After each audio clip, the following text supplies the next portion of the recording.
salvage that result in Houston. How important was that for your team? Really important to pick up a point on the road. There's kind of two emotions, and then throw a third one in heading into the North Carolina game. First emotion is the first half wasn't good enough for all of us, and it's happened. That's the second time it's happened in regards to being very, very disappointed with how we come out the gates. And there were circumstances, the weather delay and the temperature cooled off, but players, the feedback was they couldn't feel, they didn't have anything in their bodies in the 5th minute, in the 8th minute, in the 12th minute. And my argument is, well, neither did they. It's the same for both, and we've got to be better than that. So we're a bit frustrated with how we played in the first half. And then the second half, despite our bodies feeling not great, we turned it on and we created more opportunities than we have in most other games. It was great seeing Ali, Lindsay and Sink taking shots in and around the 18-yard box and creating opportunities. Our two low centre mids getting into the final third and getting those shooting opportunities, and to grab that goal, the quality that the goal had. It's important that we showed that character in the second half and that reaction. The point is gigantic, and it's not often that we talk about the actual result of our work. We're so focused on the process of our work. That point will come to the end of the season. I already know it's going to be absolutely massive, and it also propels us into this. Our third emotion propels us into, we're frustrated how we started, so we know this start has to be superb. We know we got it in the tank in the second half when chips are down. Can we put that together for a really good North Carolina team? You're slightly over halfway through the season. I think you guys, if I remember correctly, are at 13 games. I believe you have more losses this year than you had in the entirety of last year. It hasn't been as, I guess, seamless as the first half last year may have been comparatively. How would you, as a coach, evaluate the first half, and what does this team need to do to, end up playing their best soccer in the second half of the year? The honest answer, I'll try and answer that with some perspective. But the honest answer is North Carolina on Saturday, a home game, and we've got 3 home games in a row. Making sure we prepare this team to the best of our ability.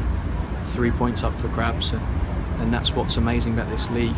Every single game, everything has to be perfect in preparation if you want to put out the best performance, and you're trying to strive to do that in preparing the team and players trying to prepare.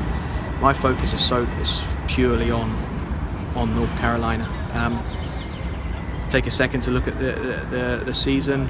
Washington away, regrets there. Sky Blue home, regrets there. North Carolina away, regrets there. Those 3 I would pinpoint immediately and say, we could have done a bit more, we could have got a bit more. So we got to make up for that, right? There's games we have expected points and expected performances to put in these remaining games.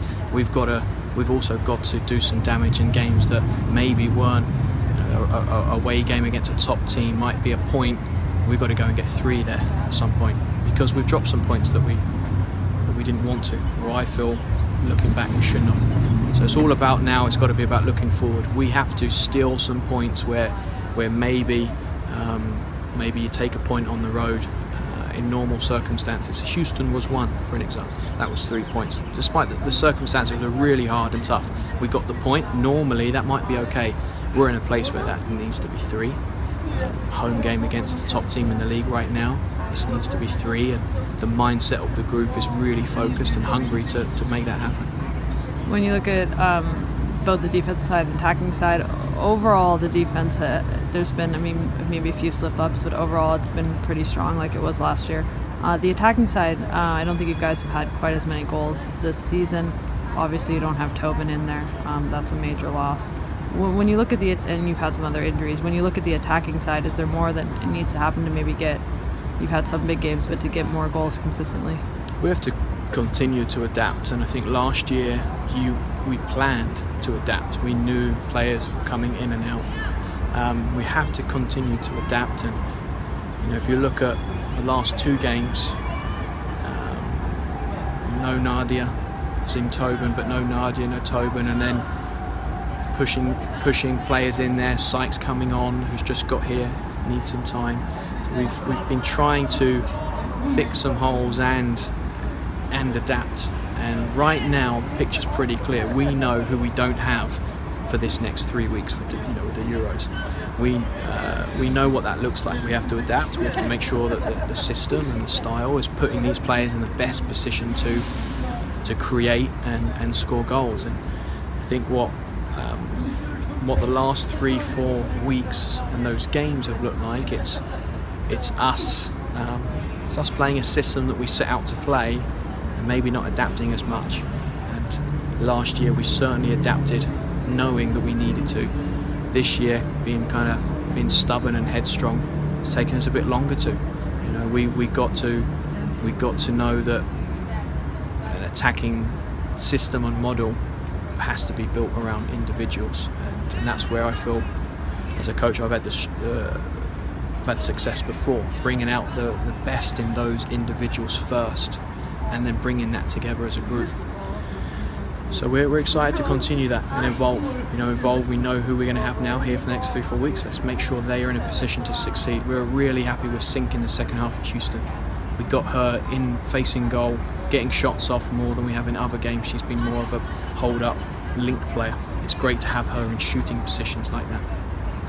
In terms of, you mentioned the North Carolina game, how big of a statement would it be with maybe, having things you've wanted to improve in this first half to start this homestand off with a win against the best team in the league? Yeah, I think it would have been the same if we were 3 points in Houston. I think we're in a position now that we can make a statement in each game, and compare these two teams from the semi-final against Carolina. We're missing 4 key starters. Dagny you could include as a fifth, so 50% of the team that played in the semi-final, and their team they've actually added. They're not potentially not missing anyone, but they've added players like Dabina. So the challenge is humongous. It's an absolute huge challenge, and it reminds us of when Seattle came here last year. We played them once missing 6 and the other time missing 10. It's a massive challenge, and the group right now has embraced that, and I think that's not a bad thing for us right now, knowing that we have to be our absolute best and empty the tank all over the field on Saturday to get what we need to get out of this. So we thrived in this position last year when the chips were down, and I think it's not bad timing for us to be in this position now.